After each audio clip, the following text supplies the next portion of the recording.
What's stopping you from becoming a Catholic? Why can't women become priests? Why do Catholics worship Mary? Why do I need to confess my sins to a priest? Where is purgatory in the Bible? I think the Pope has too much authority. What's stopping you? You are called to communion with Dr. David Anders on the EWTN Global Catholic Radio Network.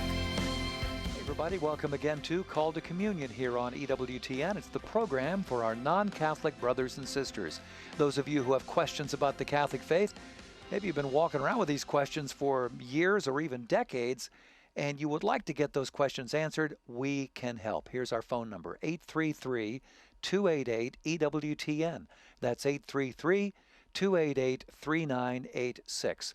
If you're listening outside of North America, please dial the U.S. country code and then 205-271-2985. And you can also text the letters EWTN to 55000.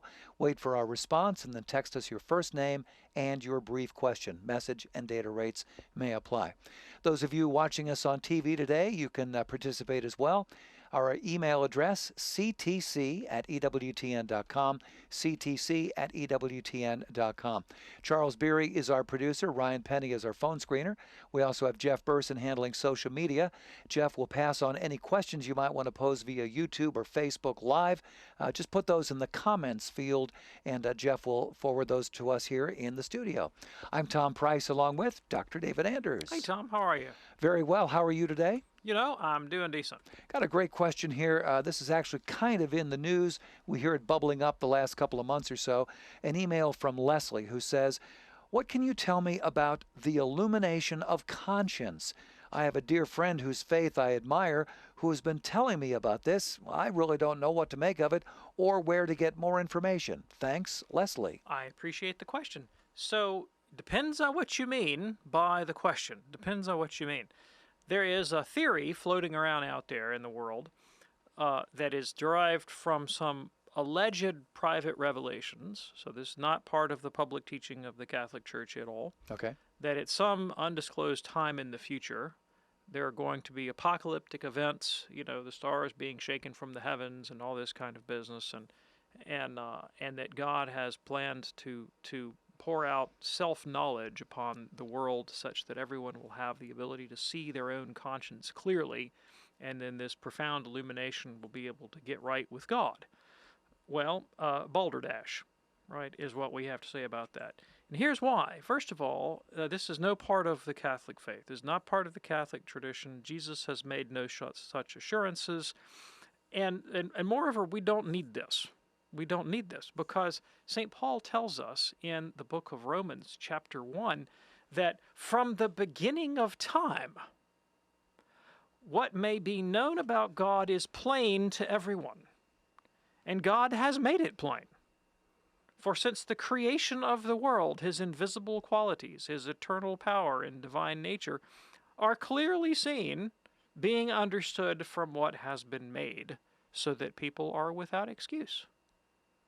So the scriptural perspective is that we have sufficient light now to know our consciences well enough to know whether or not we're living in accord with the natural law. Otherwise, we wouldn't be morally responsible. Yeah. If we didn't have enough clarity to know we're doing wrong, nobody would be morally responsible for anything. But Scripture says we've all got that degree of clarity. Now, there is further illumination that comes to the faithful through the Holy Spirit. But again, we don't have to wait, you know, for some apocalyptic time in the future. This comes with the gift of grace and the outpouring of the Holy Spirit. You know, Isaiah 11 said that the Spirit of the Lord would rest on the Messiah, spirit of knowledge and understanding, counsel, fortitude, piety, and fear of the Lord. Well, these gifts are ours by participation in that same Spirit. The sevenfold gifts of the Spirit come to us by grace. And these illumine our understanding of the faith and of our own lives and of our moral responsibilities. Moreover, they move us to cooperate with grace in supernatural ways. There is a deepening in the life of grace and faith, charity and knowledge that comes by advances in the mystical life. St. Paul writes about this in Ephesians chapter 1 and Ephesians chapter 3, where he says, "I pray that the eyes of your heart may be enlightened, so that you may know the height and breadth and depth of the love of God that surpasses knowledge. This is the kind of illumination, this is the kind of light that the saints write about when they talk about the spiritual or the mystical life, right? And if you want that, it doesn't come without effort on your own part. So a great place to go for insight into that would be the writings of John of the Cross and Teresa of Avila. They tell us if you really want to come into a deeper and more profound knowledge of God, it begins with scrupulous, and I'm using that in the colloquial sense, not the technical sense, Right. Scrupulous attention to your own inner life, a very careful examination of conscience, a profound desire to attain self-knowledge, no matter what the cost, right? Because it's painful, right? Yeah. We learn truths about ourselves. Can be distressing. Now, one of the best ways to gain self-knowledge, you want illumination of conscience? Ask your family members to tell you what you're doing wrong. Uh-oh. How much self-knowledge do you really want? Yeah. Ask your boss at work to tell you where you're getting off track, right? Ask your spouse. They'll illumine your conscience pretty darn quick. Better believe it. All right, Leslie, thank you so much for your email. Here's one now from Marco. Is it right to understand that we are witnessing a miracle at every consecration of bread and wine in the Eucharist? Well, it all depends on your definition of miracle, right? If by miracle you mean something that is intrinsically supernatural, that exceeds what was possible to mere nature, then of course that would be the case. Sometimes people use miracle in a different sense. They mean something supernatural that takes place as a sign that's manifest and visible even to unbelievers, right? And it is persuasive. It's a motive, in witnessing it. Oh, something's happened here that I can't explain. Must be God. That's a motive to join the Catholic faith, like raising somebody from the dead, for example. They don't have a pulse. They have a pulse. You can measure the thing. So in that sense, it's a different category of thing because the supernatural element in the Eucharist is absolutely not apparent to the senses. And you can put the sacred host under, I wouldn't advise doing this, but you could put the sacred host under a microscope or, whatever, and you're not going to be able to detect the supernatural presence of Christ's body and blood. We hold that only by faith. So it's not visible to us in the way that these sign miracles that Christ performed are. All right, very good. Well, we thank you for that, Marco. Thank you so much for your email. In a moment, we're going to get to the phones at 833-288-EWTN. That's 833-288-3986. We'll kick it off with William in Cincinnati in just a moment here. Love to hear from you today. Yeah, the phone number again, 833-288-EWTN for Call to Communion here on EWTN. Do stay with us.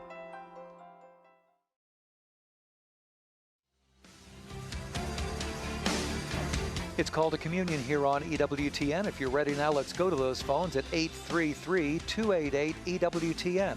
That's 833-288-3986. We begin with William in Cincinnati, listening on the great Sacred Heart Radio, a first-time caller. Hey, William, what's on your mind today? Oh, hi there. Well, just a couple things. Hoping you can give me maybe an opinion or clarification on some things. So really, and if I might, it's really three things.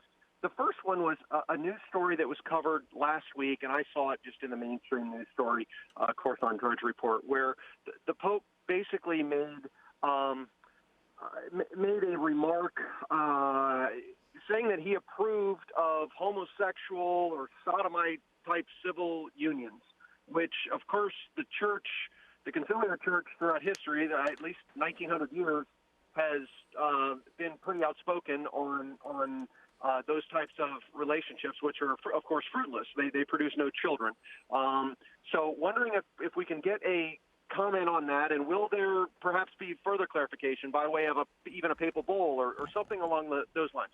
Number two, have you ever read The Plot Against the Church by Maurice Pinet?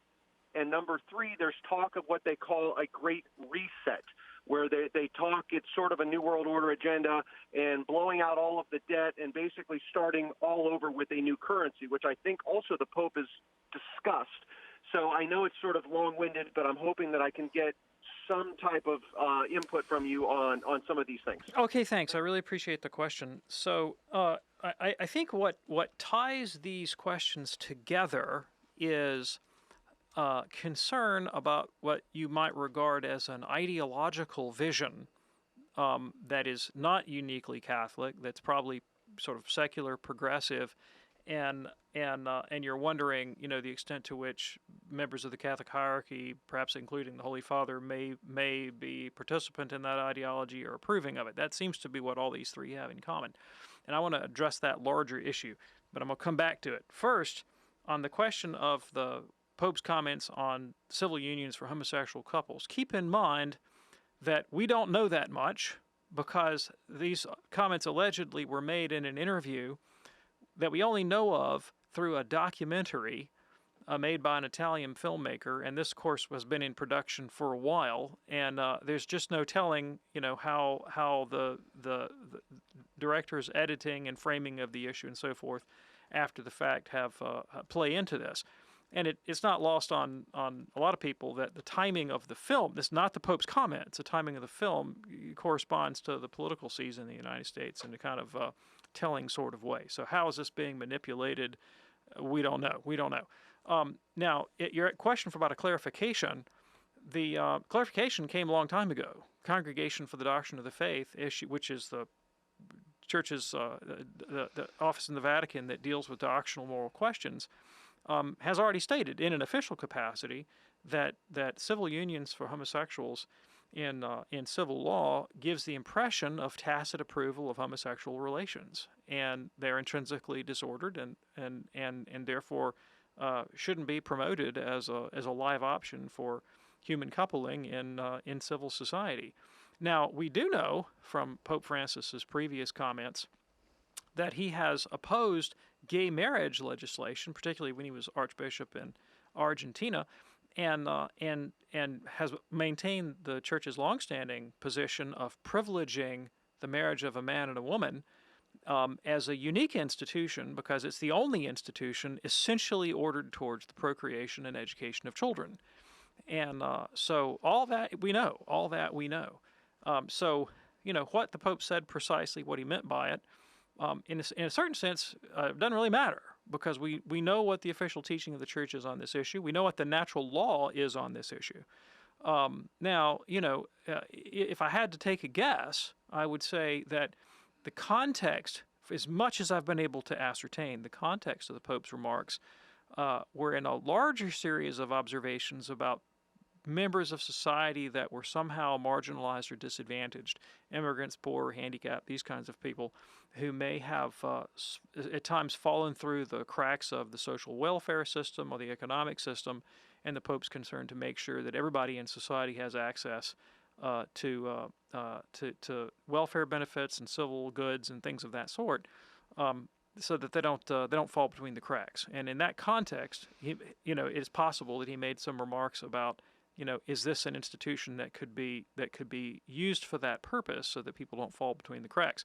Now, if that was his opinion, whatever, Catholics are not obligated to follow the Pope's policy pronouncements on these kinds of things. I mean, they're just not. Popes have political and ideological opinions like everybody else, and their private opinions, whether they say them out loud or not, are just that. They're private opinions. Now, they obviously, the Pope, because of his tremendous importance in the Church and the world, those private opinions carry a kind of a weight, a propaganda value that's vastly disproportionate to anybody else's private opinions. But again, they're just private opinions. St. Peter had a private opinion one time that Jews and Gentiles ought not to eat together in Antioch. St. Paul went and told him he was wrong, right? And Catholics there's actually provision in canon law for the lay faithful. If they think that something's not going right in the way the Church is being governed or the faith taught, they have a right and a duty to make their concerns known. So that's all I have to say about that. I have not read the book you referenced on the plot against the Church. Do I know about the Great Reset? Well, I don't know that I've heard that term, but I'm certainly familiar with the chattering about economics and politics and nation states and so forth. And I understand that there are ideological visions of reform out there that would be more or less radical.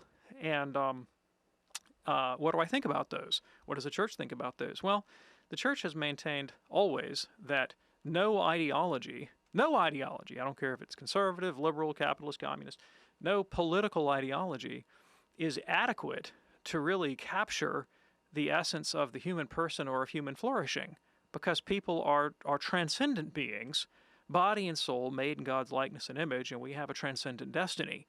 And so there's no material construction of civil society that is adequate to man's transcendent end.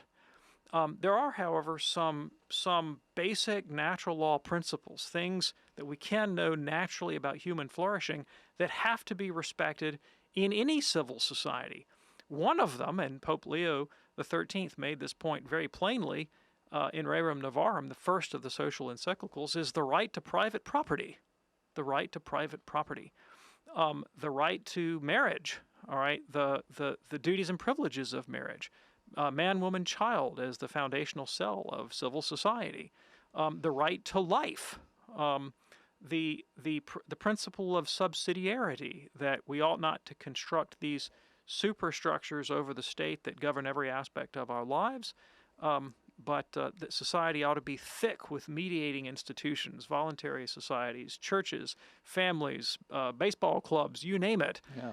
And then you only bring in these massive superstructures to deal with those things that absolutely can't be dealt with at the local level. I mean, you kind of need the federal government to lay down interstate highways and martial armed forces to protect the country and that sort of thing. But they don't need to be down there micromanaging everybody's life. All of these things are principles of Catholic moral theology and political theology. And so some of the more radical visions of social reform out there seem to me to run roughshod over some of those principles, and I would be deeply uncomfortable with them. William, thank you so much for your call. That opens up a line for you right now at 833-288-EWTN. That's 833-288-3986. Looks like 3 lines open right now here on EWTN's Call to Communion. David, you're going to love this. We got a text from Francis, one of our younger listeners. He is 7, and he has 2 great questions. What do babies wear in heaven? And what is the highest rank in the church? Okay, thanks. I appreciate the question. So first of all, it depends on when we're talking about being in heaven, because you can die and go to heaven now, and your experience will be a little bit different, well, quite a bit different, than it will be after Jesus comes back. Because, we're looking forward to the second return, well, not the second return, to the return of Christ, second coming of Christ. If you die and go to heaven right now, you actually go without your body. So there's really nothing to hang your coat on, right? There's no body there, so no clothes necessary. Okay. After Christ comes back, he's going to raise our dead bodies to life, the resurrection of the dead. I have no idea what we'll wear at that point. No idea whatsoever at all. Okay. But it'll be glorious. I know that. It'll be glorious. Shining, luminescent, and glorious. Like Christ was at the Transfiguration. And the highest rank in the church? Well, it depends on sort of how you're framing rank. In terms of sort of governing offices, then definitely the Pope is the highest rank in terms of governing authority and jurisdiction in the church. But the Blessed Virgin Mary is the highest in holiness and in intercessory power. Okay. So she doesn't have any jurisdiction, right, over the sacraments or canon law or the appointment of bishops, but she's got a lot more power. Better believe it. A couple of great questions there, Francis. Thank you so much for checking in with us today here on EWTN's Call to Communion. All right, back to the phones right now at 833-288-EWTN. Here is Harry in Portland, listening on one of our very first affiliates, Modern Day Radio. Hello, Harry. What's on your mind today? Oh, thank you for taking my call. I've been an avid listener for the last 4 years. Thank you. And, thank you for your ministry. The question I have is, in the gospel, Jesus is preaching in synagogues. He's preaching at the temple. Were all Jews allowed that privilege? Because in one of the gospels, they hand him a scroll and he reads it.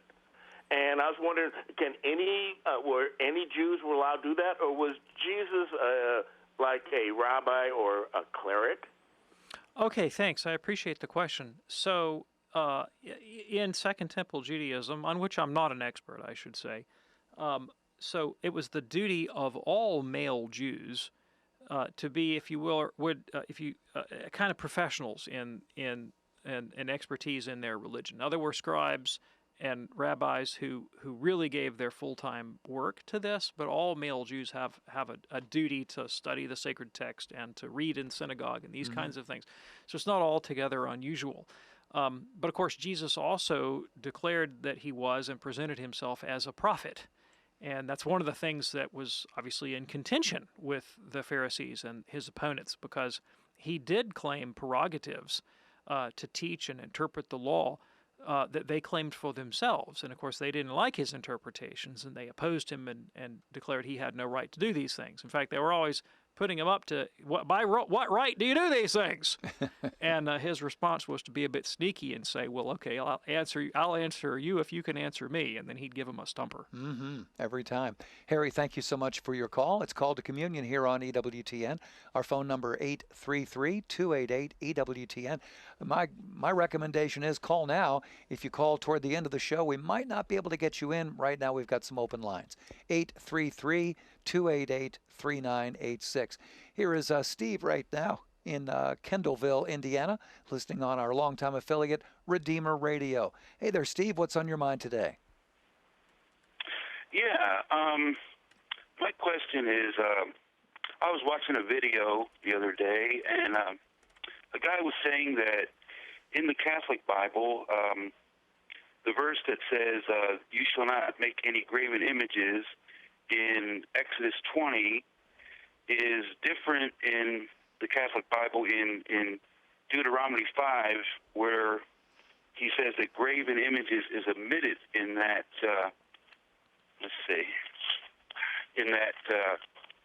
chapter. And I was wondering, Dr. Andrews, if you could explain why he's. I looked in the Catholic Bible, and they're both the same. They both have graven images in both chapters, and I was wondering if there's an explanation for that. Okay. I'm going to give you a theory. I have no idea if it's right, but this is the best I can do, just shooting from the hip. So the way Catholics number the commandments is different from the way many Protestants number the commandments. We have the same list of commandments. We have the same texts, but we number them differently, right? So Catholics understand don't make graven images as part of the first commandment, that we're not to bow down or worship anything other than God. We'd have no other gods other than God. And you can't bow down, can't worship, can't make graven images. All that's part of one commandment. Now, the Zwinglians and the Calvinists during the Reformation broke the first commandment into two. And so they listed don't make graven images as a separate commandment. Now, they had an ideological motivation for doing that. By breaking that commandment out, they wanted to have an excuse for iconoclasm, namely tearing down the images of the saints and other accoutrements of Catholic worship. And they were famous for making their own churches really ugly. I mean, Zwingli in particular just whitewashed all the churches and just made bare, empty rooms, right? Kind of dull. And of course, they wanted to get rid of crucifixes and all the rest of it. And so they used that as an excuse. Now, it is possible that in whatever editions of the Bible that your friend is referencing, sometimes the way the English text now with modern printing is paragraphed, he may have seen in one version of the text the commandment paragraphed out, in sort of boldface to differentiate the Protestant numbering in a way that a Catholic version didn't. But he probably didn't read close enough to see that the words are actually the same. All right. Steve, thank you so much for your call. Glad that you checked in from Redeemer Radio country there in Indiana. In a moment, back to the phones at 833-288-EWTN on this edition of Call to Communion. Do stay with us.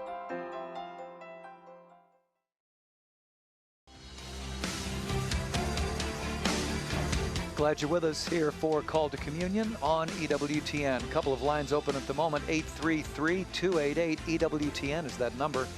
833-288-EWTN, also known as 3986.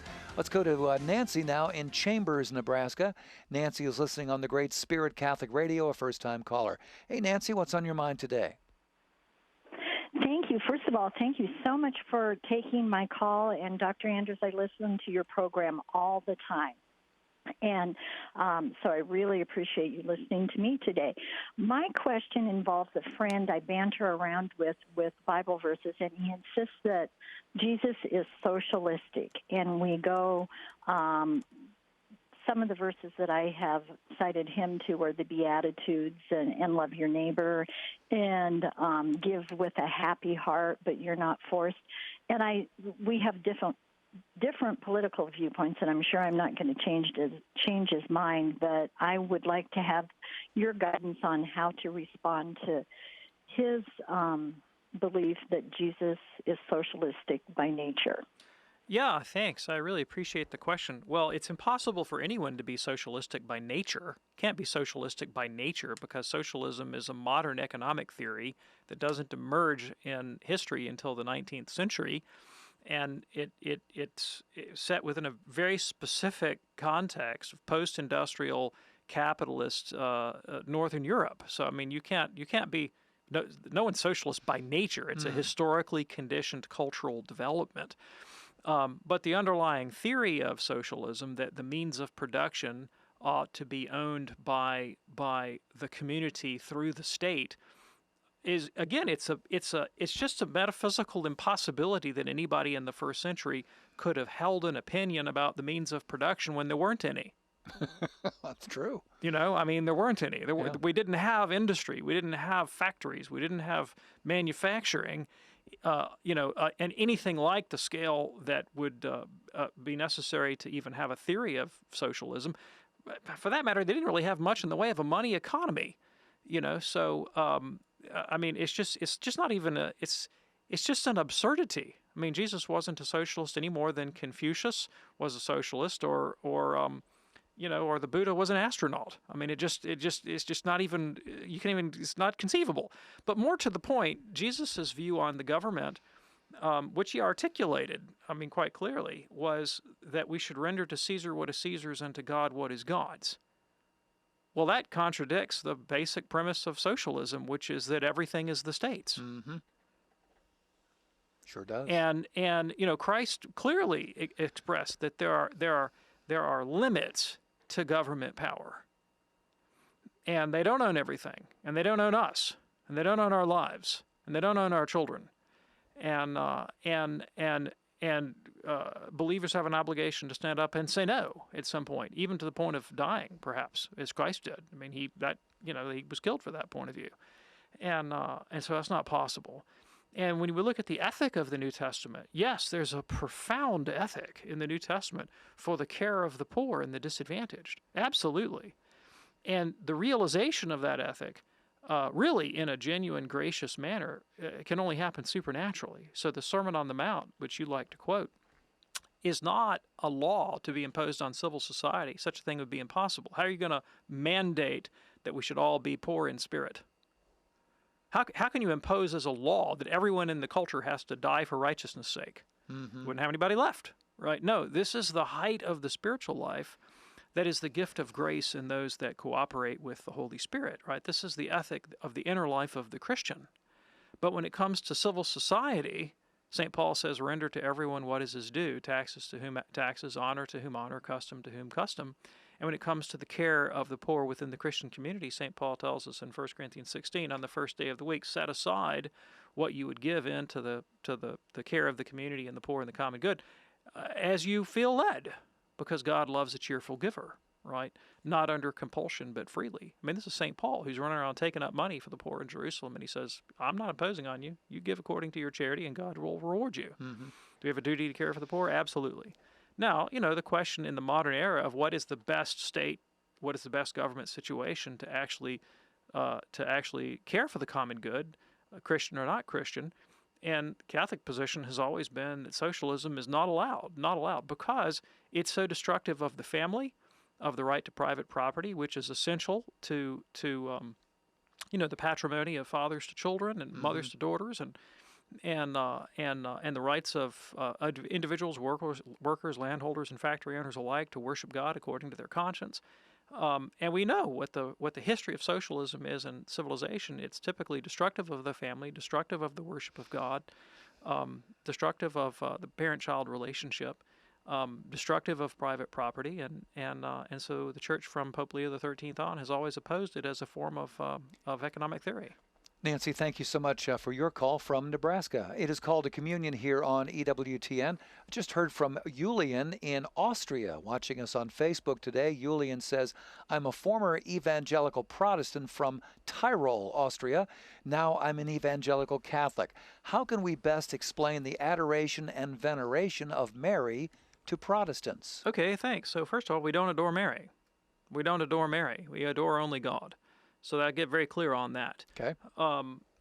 We do, however, venerate her. So a couple ways to go about doing this. One of them is to say, look, to offer, we just quoted St. Paul, render to each to whatever is his due, honor to whom honor.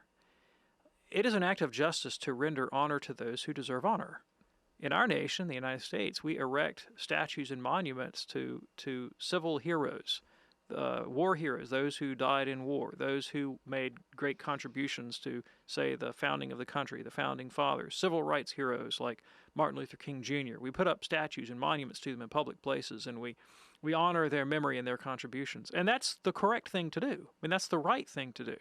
It would be grossly unjust to suggest that people who've done heroical and noble acts should not be granted any sort of recognition for those acts. No, that would be grossly unjust. Now, whose acts are more noble and heroical? The founder of a country, a civil rights hero, or the Mother of God? Absolutely. Mother of God, hands down. I mean, sure. What she contributed to the renovation and salvation of the human race vastly outstrips the contribution of any other purely human creature. No one comes close. I invented the zipper. Oh, yeah, well, I gave birth to God. I mean, how are you going to compare? You can't compare. So it's right and just that we should honor her. Now, we honor all the saints for their noble and heroical lives, not to the extent that we honor the Blessed Virgin Mary for hers. Sometimes Protestants get a little hung up on the form of Marian devotion because Catholics use a lot of gestures and prostrations and things of this sort, and our Protestant friends look at that and go, ooh, that creeps me out. Why are you doing that?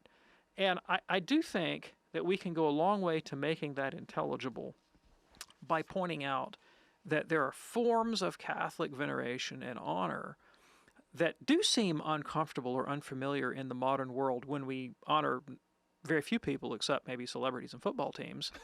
But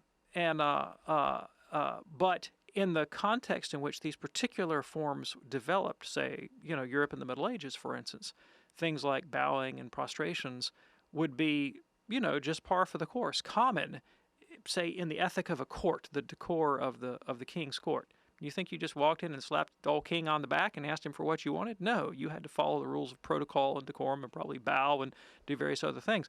A lot of the forms of Marian devotion have come out of that kind of era. We understand other forms of devotion and reverence in our culture. We don't think them inappropriate at all. Again, let's talk about celebrities and football teams. How do people carry on at the football game?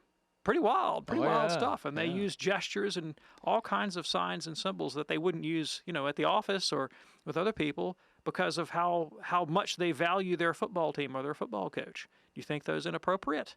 All right, you see the context. Now, the other way I think I would approach the question of Marian veneration and the intercession of the saints is to recognize that it's not the Blessed Virgin Mary alone, although she's preeminent, but it's all those who have died and gone before us and experienced the vision of God who intercede and pray for the church. And of course they do. Of course they do, because they're members of Christ's body. Do you think that a little thing like death would separate the souls of the faithful from the communion of saints? Far from it. In fact, Scripture tells us that the saints in heaven offer our prayers before the throne of God as so much incense. Wouldn't they want to? Aren't they perfectly united to God in charity? Doesn't God desire the good of the church? Doesn't he desire the church to pray for one another? Then why would he deprive the saints in heaven of this most preeminent expression of charity and mutual concern, namely prayer and intercession? All right. And thank you so much for your question. Glad that you checked in with us, Julian, all the way from Austria. Call to Communion here on EWTN. Before the show began, David and I were talking about Johnny Carson, who had a long run on American television. And before he did the program, The Tonight Show, of course, he actually did a quiz show called Who Do You Trust? And it was a very interesting program. And as I was thinking about that show, who do you trust? Well, who do you trust in 2020? I'll tell you who I trust. I trust, of course, EWTN, National Catholic Register, and the great Catholic News Agency.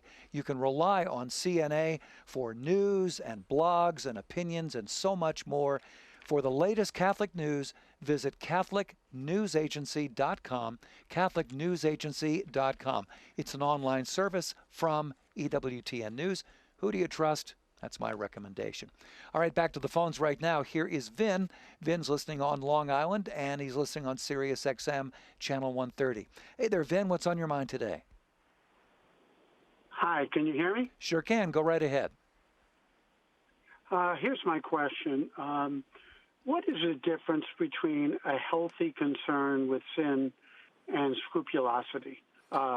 Unhealthy or perhaps an undue concentration on sin. I recently, although I still have to take my comprehensive exams, took a course at the seminary in spiritual theology, and I found it the most moving course in my entire master's study. And it was about how to try to live a life of Christian perfection, and it's moved me in a direction where I'm seeing sin in my own life everywhere. And so I want to know, what is a healthy thought about sin, and what is unhealthy? What is a sign that I've gone too far? And okay. I mean in sins of omission, yes. in sins of commission. Okay. Yes. We got it. I got you. Okay, thank you. So I want you to remember the teaching of Jesus in John chapter 14, peace I leave you, my peace I give to you.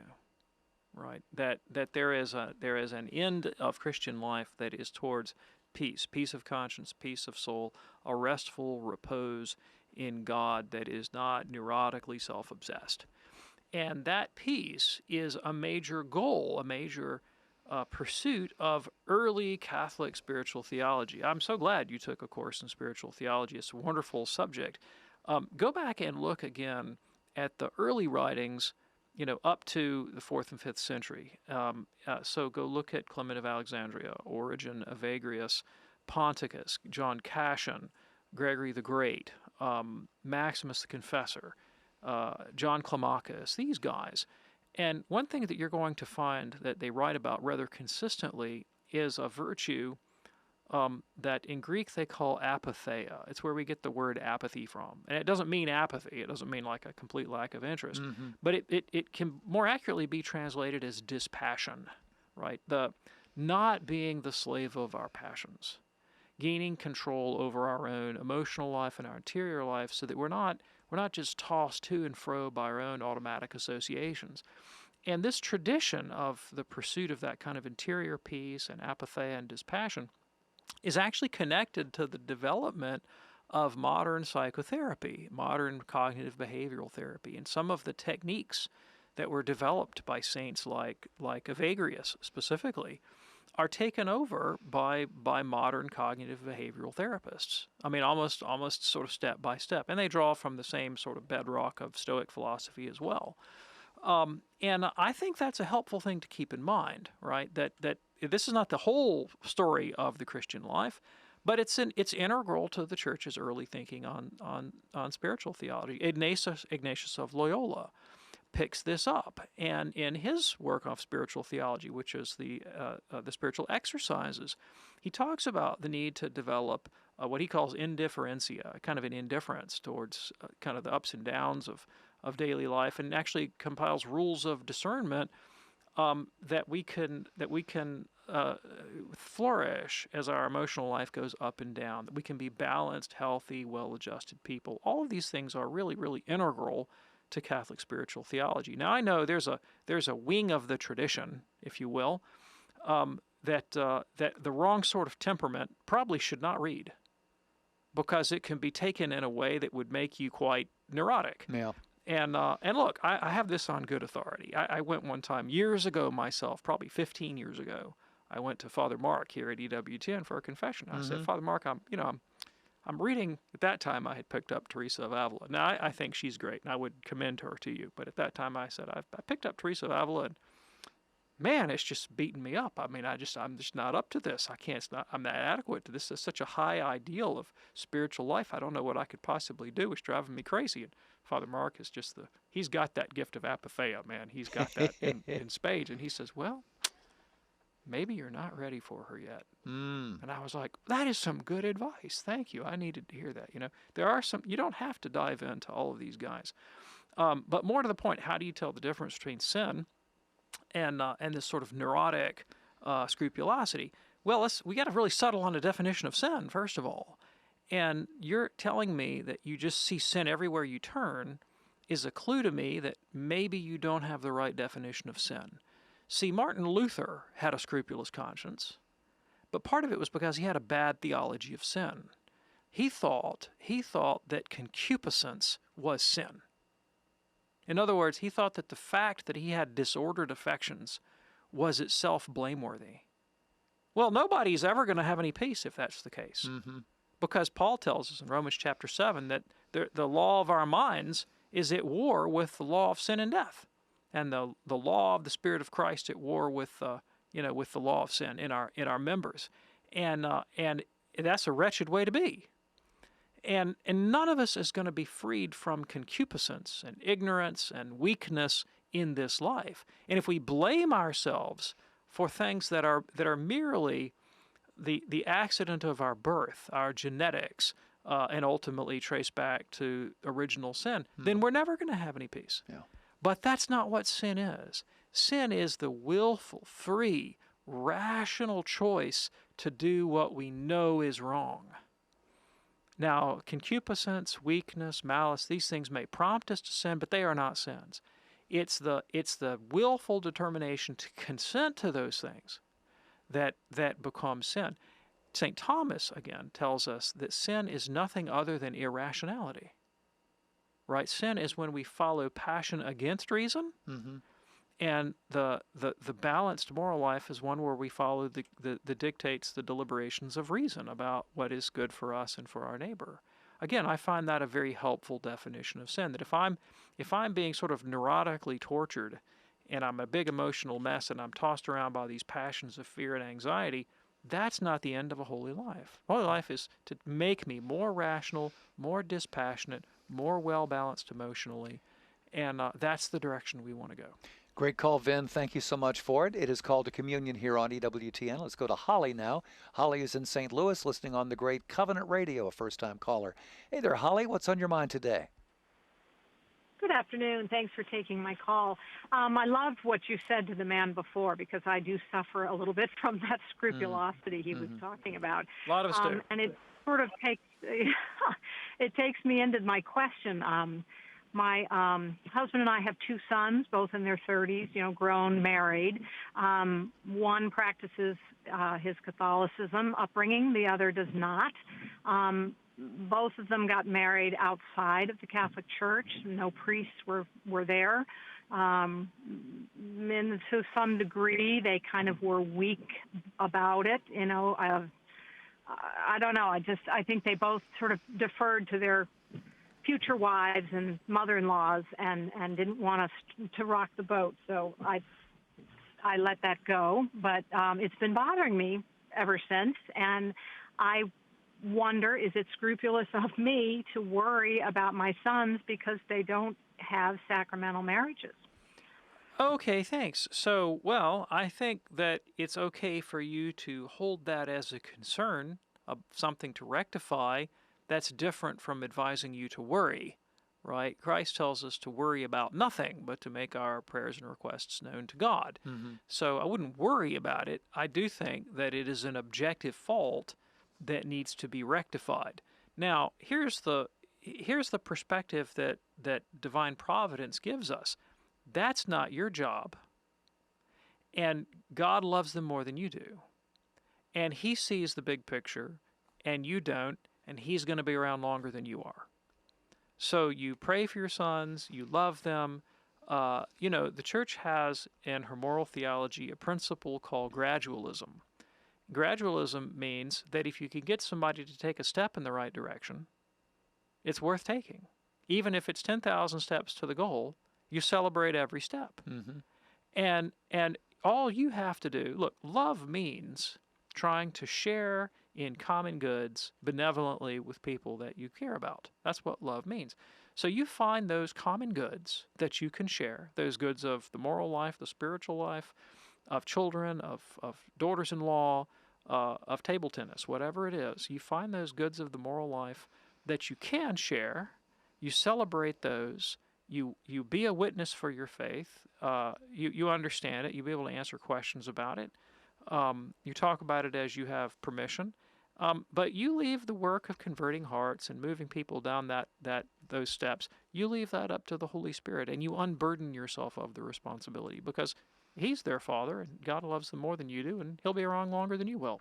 Holly, thank you so much for your call. Our second caller here from Long Island is Frank, listening on the EWTN app. Hey there, Frank. What's on your mind today? Nothing. Thanks very much for taking my call. Sure. My question is a quick one for Dr. Anders. Does every human heart have the natural moral law written on it by God? Don't cheat, don't steal, don't kill. And how do we know it if the answer is true? Okay, thanks. I really appreciate the question. So the answer is going to be a little bit nuanced, I hate to say, and our ability to formulate a proposition like, I should not murder, or I should not steal, right? That is going to be dependent on a number of factors, and one of them is my access to my own rationality. All right, so there are going to be people who have intellectual deficits that will impede their ability to work out all of the implications of natural law. There are people, because of their culture and environment, who are going to have difficulty recognizing one or more area of the natural law. I'll take an historical example. If you were to grow up in a whole culture that had consciously repudiated the use of reasoning in moral thinking, and you're saying, well, who would ever do that? Well, I could think of several. Okay, and declared that reason has absolutely no access to moral questions whatsoever at all. But that the sort of the limits of morality are prescribed by some arbitrary set of divine commands from some alien god. And there are just such cultures out there. Oh, yeah. They might hit on a few of the principles of natural law, but like kind of necessity, but whatever ideological motive their founders had in construing things that way might have obscured those elements of the law they didn't particularly want to abide by. I can think of religious founders, for example, who really wanted to take other people's stuff, including their wives. And so they conveniently announced revelations that God said, I can take your stuff and your wife and kill you to boot. Yikes. All right? And if you're brought up in that culture, it's going to obscure your ability to properly formulate those propositions. Nevertheless, we have innate within us this ability to reason to those conclusions, such that people who have their faculties are ultimately without excuse. That's the teaching of the book of Romans, chapter 1. Now, how do we know this to be the case? Well, I would point to things like, while there may be disagreement around the edges, there are some fundamentals, there are some universals of moral thinking that we're going to find in almost any civilization. I have yet to encounter a culture that thinks that cowardice is admirable. I don't know one, all right, that thinks that cowardice is admirable. I don't think I've ever encountered one that teaches sort of categorically that it's admirable for men to steal other men's wives. I mean, like some of them say it's okay to steal that guy's wife if you go conquer him. You find that, but not just categorically. It's free for all. You don't find that, right? I may find a culture that permits vendetta under some circumstances, but none that permits just the willy-nilly killing of anybody you feel like at any time. Yeah. All right. And when you can begin to get a sort of composite picture of commonalities in the natural law that will boil down pretty close to the Ten Commandments. There you go. Frank, thank you so much for checking in with us today from Long Island. Could not get to Nada in Plano, Texas, listening on Guadalupe Radio. Also couldn't get to John in Columbus, Ohio, listening on St. Gabriel Radio. I would ask both of you good folks to please call us back tomorrow or on the day of your choice. We'll put you at the head of the line. Hey, Dr. David Anders, thank you, sir. Thank you, Tom. Don't forget, we do the program Monday through Friday here on EWTN Radio at 2 p.m. Eastern with an encore at 11 p.m. Eastern and a best of Call to Communion on Sundays at 2 p.m. Eastern on EWTN Radio. On behalf of our fantastic team, I'm Tom Price along with Dr. David Anders. Thanks for joining us today. We'll see you next time here on Call to Communion. God bless.